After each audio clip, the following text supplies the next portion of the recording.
What you think about when you think about God may be the most important thing about you. Do you know why?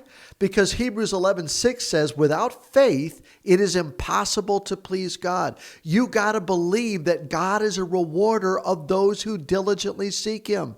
That's what happens in Luke chapter 5, beginning in verse 12. A man, the Bible says in verse 12, is filled with leprosy. Can you imagine that? The very appendages of his body have been gnawed off, fallen off, and he comes to Jesus completely deformed. The Greek says that he's licking the dust at Jesus' feet. And he says, Lord, if you're willing, you can make me clean.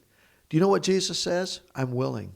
What do you think about Jesus when you come to him? Do you think he sees you? Do you think he knows you? Do you think he loves you?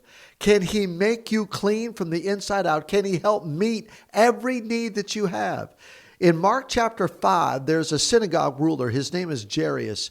His little baby girl is dying, and the last resort is Jesus. He comes to Jesus and he says, Jesus, my little girl is dying. Could you please come to my home?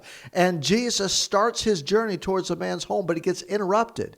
He gets interrupted by a story that most of us know, the bleeding woman. She presses through the crowd. She touches the hem of his garment and she gets healed. And Jesus stops everybody to speak about the woman's faith. In the meantime, Jairus, during the interruption, has his little girl die. Can you imagine?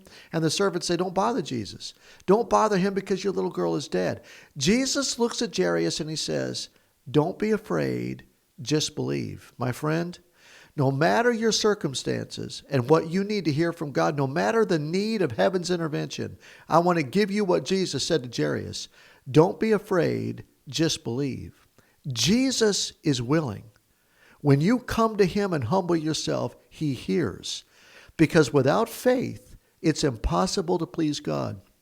You got to come believing that he is a rewarder of those who diligently seek him. Seek him, you'll find him, and he'll meet your need.